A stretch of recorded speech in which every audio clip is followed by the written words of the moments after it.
Je marche sur l'ennemi. Gloire à Dieu. Je fais des miracles. Gloire à Dieu. Je serai toujours victorieux. Je réalise ce qui est impossible. Gloire à Dieu.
Prions dans l'esprit pendant 1 minute pour recevoir les bénédictions de ce chant.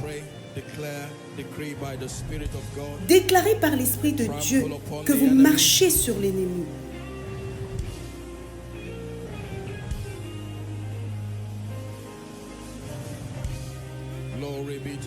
Gloire à Dieu.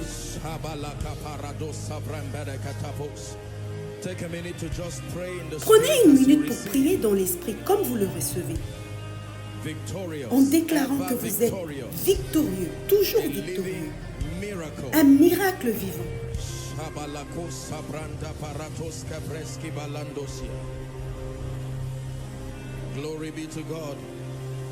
Gloire à Dieu.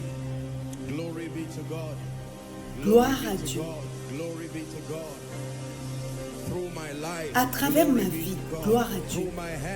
À travers mes mains, gloire à Dieu. À travers sa sagesse qui est à l'œuvre dans ma vie, gloire à Dieu. In Jesus' name we pray. Father, give me an encounter once again. Père, donne-moi une visitation, une fois de plus, même ce soir. A life transforming encounter by your spirit. Someone is praying. Que quelqu'un prie. Give me a life transforming encounter even by your spirit. Donne-moi une visitation qui va transformer ma vie par ton esprit.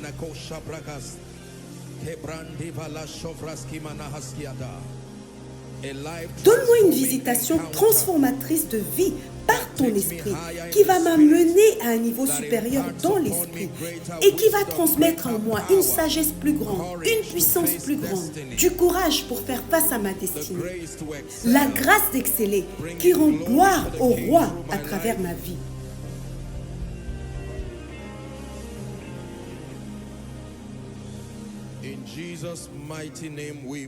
Dans le puissant nom de Jésus, nous avons ainsi prié. Père, bénis-nous ce soir au nom de Jésus. Change la vie de quelqu'un ce soir au nom de Jésus.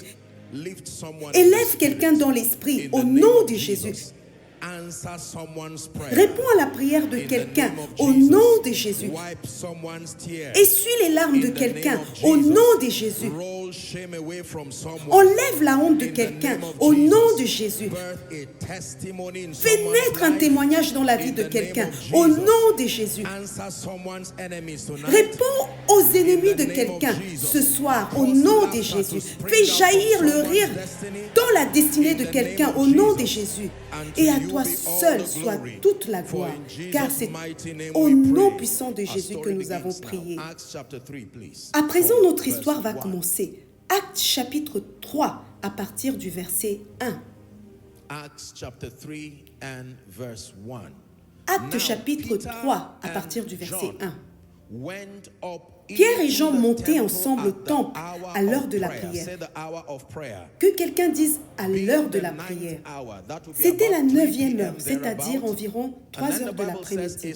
Ensuite, la Bible raconte qu'il y avait un homme boiteux de naissance. Nous allons lire jusqu'au verset 8. Il y avait un homme boiteux de naissance qu'on portait. Suivez l'histoire à présent, et qu'on plaçait tous les jours à la porte du temple appelé la Belle, pour qu'il demandât l'aumône à ceux qui entraient dans le temple. Verset 3, cet homme, voyant Pierre et Jean qui allaient y entrer, leur demanda l'aumône. Pierre, de même que Jean, fixa les yeux sur lui et dit, « Regarde-nous ». Et il les regardait attentivement. Prêtez attention, s'il vous plaît. S'attendant à recevoir d'eux quelque chose. La Bible poursuit au verset 6. Alors Pierre lui dit, « Je n'ai ni argent ni or, mais ce que j'ai, je te le donne. Au nom de Jésus-Christ de Nazareth, lève-toi et marche. Prophétise à toi-même, lève-toi et marche. » Ah, cela ne ressemble pas à quelqu'un qui croit en sa déclaration. Prophétise à toi-même, lève-toi et marche. Au verset 7, il est écrit, « Et le prenant par la main droite, il le fit lever. Au même instant, ses pieds et ses chevilles devinrent fermes, et d'un saut, il fut debout. Il se mit à marcher, il entra avec eux dans le temple, marchant, sautant et louant Dieu. Que le Seigneur bénisse sa parole. Très rapidement, je voudrais que nous puissions retirer quelques points de cette discussion très intéressante. Premièrement, la première chose que je voudrais que vous remarquiez de cette discussion est le moment choisi pour le miracle. Le moment du miracle. La première révélation que Dieu veut nous apporter est le moment du miracle. La Bible nous dit que tous ces événements se sont produits à l'heure de la prière. Que quelqu'un dise l'heure de la prière. Encore une fois, l'heure de la prière. L'heure de la prière est l'heure de la foi. L'heure de la prière est l'heure des miracles. Il est important que vous compreniez l'histoire depuis le début. La Bible nous précise que toute cette histoire était basée sur le sujet de la prière. C'était lorsqu'ils étaient sur le chemin de la prière, selon leur coutume, que ce miracle s'est produit. Sommes-nous ensemble? Nous apprenons immédiatement que beaucoup de choses se produisent lorsque nous nous adonnons à la prière. La prière était les prémices. La prière était la base qui a permis à cette histoire de commencer, qui a permis à cette histoire de se produire. La Bible raconte qu'ils sont allés prier à l'heure de la prière, ce qui signifie que s'ils n'avaient rien à voir avec la prière, une telle histoire, y compris ce miracle, ne serait même pas racontée dans la Bible. La base de cette histoire, c'est qu'ils étaient dédiés au ministère de la prière. est-ce que nous apprenons quelque chose? La prière possède plusieurs avantages. Vous allez rencontrer de nombreuses possibilités d'avancement de la destinée sur le lieu de la prière. La Bible raconte que Pierre et Jean sont allés prier. Ils sont allés prier au temple à l'heure de la prière. La discipline, le sacrifice, la constance, l'heure de la prière. Je ne cesse de vous enseigner ce qu'est la prière. Beaucoup d'histoires, beaucoup de miracles seront retirés de votre vie et de votre expérience chrétienne si vous n'êtes pas passionné par la prière. En réalité, la Bible le dit de cette manière. Dans Philippiens 4, au verset 6, il est écrit « Ne vous inquiétez de rien ».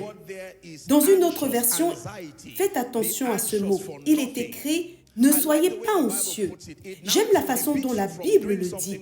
Il vous indique d'abord ce qu'il faut éviter de faire, ensuite il vous indique ce que vous devez faire. Ne vous inquiétez de rien, ensuite il rajoute « mais en toutes choses ». Vous pouvez prier pour tous les sujets dans votre vie. En toutes choses, par des prières et des supplications, avec des actions de grâce. Faites connaître vos besoins à Dieu. Faites connaître vos besoins à Dieu. C'était à l'heure de la prière. Beaucoup de choses se produisent dans la vie des hommes à l'heure de la prière, y compris dans la vie de Jésus.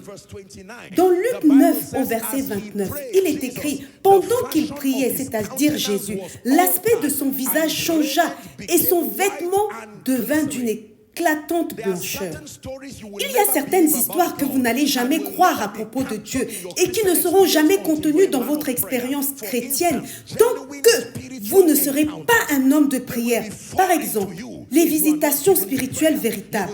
Ce sera quelque chose d'étrange pour vous. Si vous n'êtes pas enclin à la prière, vous allez penser que les gens mentent, que les gens exagèrent leur expérience. Il y a des dimensions que vous devez atteindre dans la prière pour faire l'expérience de certaines réalités. Que quelqu'un dise « je vais prier », que le diable vous entende.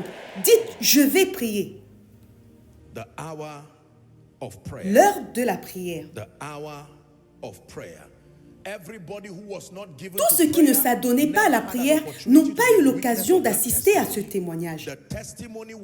Le témoignage n'était pas destiné aux hommes qui voulaient le voir. Le témoignage était destiné à des hommes qui s'adonnaient au ministère de la prière. Non par confession, mais par profession. Ils ont fait le pas pour aller vers le temple. Ils étaient en route pour le temple. Ils y avaient rencontré l'homme. Ce n'était pas la première fois qu'ils le voyaient. Il était là. Il savait que les gens viendraient prier. La prière fait quelque chose dans votre cœur. Je vous ai enseigné qu'une attaque dans votre vie de prière est une attaque sur votre destinée. Êtes-vous prêts pour la deuxième observation? Deuxièmement, nous apprenons de cette histoire ce que j'appelle le pouvoir dégradant des afflictions et des calamités. Le pouvoir dégradant des afflictions et des calamités. Dans Actes 3 au verset 2, la Bible l'appelle simplement un certain homme. Les calamités et les afflictions de toutes sortes peuvent dégrader les hommes, peuvent les accabler, les frapper, au point que la dignité qui est liée au fait d'être une création de Dieu va s'éroder, se détériorer dans votre vie. Et les hommes vont commencer simplement à vous appeler calamité. Pouvons-nous passer au point numéro 3? Prêtez attention, il est écrit, il y avait un homme boiteux de naissance. Boiteux de naissance. Prêtez attention, boiteux de naissance.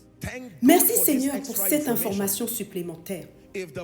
Si la Bible nous avait dit simplement que cet homme était boiteux, nous aurions pu attribuer probablement cela à son péché ou à la justice de Dieu. Mais la Bible dit ici qu'il était boiteux dès le ventre de sa mère. Parfois, les gens sont confrontés à des conditions et à des défis qui ne sont pas dus à leurs origines. La Bible nous dit clairement, à partir de ce passage, que ce n'était pas le produit de la négligence de cet homme.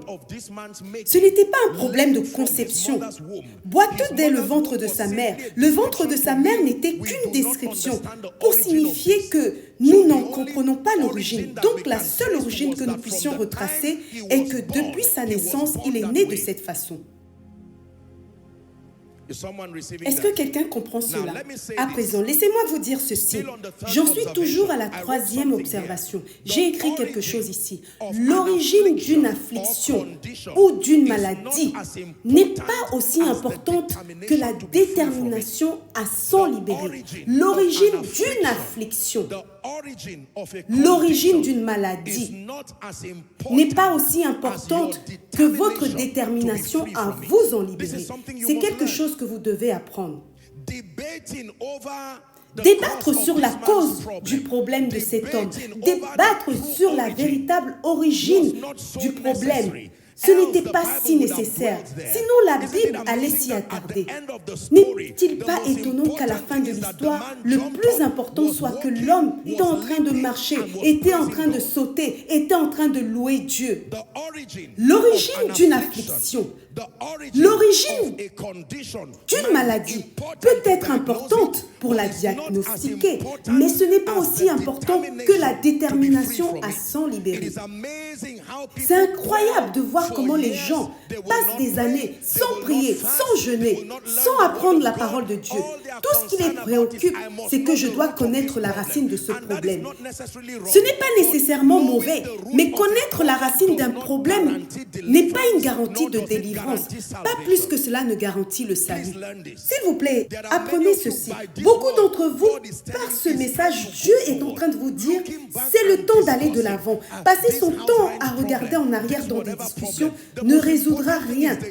Oh, ce problème de loyer, ce problème de ceci. Le plus important, c'est que le problème est là. Que faisons-nous donc pour résoudre le problème maintenant? N'est-il pas incroyable de voir comment les gens peuvent passer des années à discuter de problèmes? Vous rencontrerez quelqu'un qui vous dira « Oh, je déteste le gouvernement de telle et telle année. Il y a 15 ans, j'ai perdu mon travail jusqu'aujourd'hui. Je n'en ai pas d'autre. Ok, d'accord, à juste titre. Vous avez donc été victime pendant 15 ans. C'est long. Au moment où vous avez commencé à vous plaindre, quelqu'un est survenu et a assumé la responsabilité de sa vie. Et cette personne jouit actuellement de grâce et de grandeur. Refusez de vous plaindre. Arrêtez de blâmer les gens, les situations et les conditions. Et soyez déterminés. Soyez déterminés. Même si vous ne savez pas quoi faire, il suffit de détester cette condition, cette situation. Est-ce que nous sommes en train d'apprendre? Mon oncle m'a dit de l'appeler dès mon arrivée à Abuja. Le jour où j'allais arriver, il est mort. Ok, nous compatissons, honnêtement. Mais il est mort. C'est une vérité douloureuse, mais c'est la vérité. Que vas-tu faire maintenant? 5 ans après sa mort, pourquoi es-tu comme ça? C'est une longue histoire. Vous avez le temps? Oui, ok. Donc l'histoire a commencé en janvier, je suis arrivée et je me suis arrêtée au deuxième arrêt. En fait, je m'en souviens encore très bien. Et la personne qui vous écoute vous regarde et vous dit « Ok, alors, à la fin de cette histoire, quelle est la leçon à en tirer ?» La leçon à en tirer est que ce n'est pas de ma faute. On nous présente ici un homme, une situation qui n'était pas la faute de l'homme. Sommes-nous en train d'apprendre? I'm under the shadow of your wings. Your influence is all over me. I am under the shadow of your wings. Your influence is all over me. Yeah.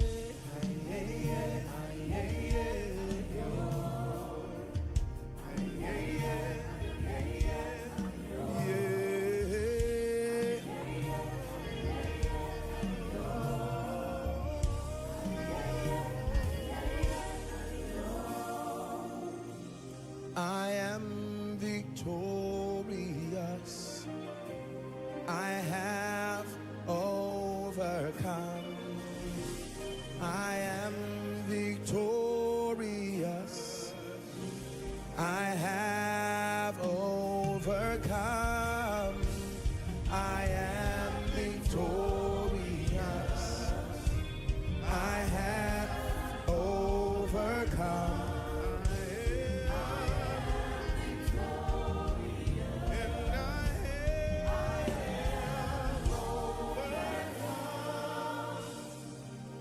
Number 4.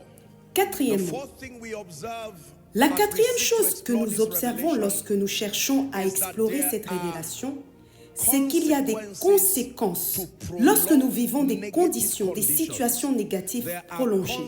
Il y a des conséquences lorsque nous vivons des situations prolongées. Il y a des conséquences aux calamités prolongées. Prêtez-moi votre attention, s'il vous plaît. Je vais en énumérer quelques-unes pour vous. Toute personne que vous verrez qui se trouve dans une situation prolongée a probablement cette montagne à surmonter. Il est important que vous le sachiez afin d'apprécier cette histoire que la Bible nous raconte. Lorsque vous la lisez, il semblerait que cet homme était assis, puis il est venu et a été guéri. Mais il y a beaucoup de choses qui se cachent derrière. Et le Seigneur nous aide à déballer les couches de lumière que nous devons en tirer. La première chose qui se produit est une faible estime de soi. Il existe des conséquences aux calamités prolongées. Il existe des conséquences aux problèmes prolongés. Faible estime de soi, colère, rancœur, haine, mauvaise perception de Dieu et des hommes. Permettez-moi de les énumérer à nouveau. Ne minimisez jamais les conséquences du fait de rester longtemps dans une situation négative. Premièrement, faible estime de soi. Notre monde est en proie à ce cancer qui est la faible estime de soi. Les personnes qui en sont victimes sont des personnes qui viennent de familles n'ayant peut-être pas la meilleure expérience dans leur vie. Faible estime de soi, colère, rancune, haine. Il peut sembler justifié de haïr Dieu et de haïr les hommes quand vous découvrez qu'aucune chance ne vous a été donnée. C'est la raison pour laquelle tout le monde doit se joindre à moi ce soir pour faire cette prière. Satisfais-moi suffisamment tôt. Que quelqu'un dise, rassasie-moi suffisamment tôt de ta bonté.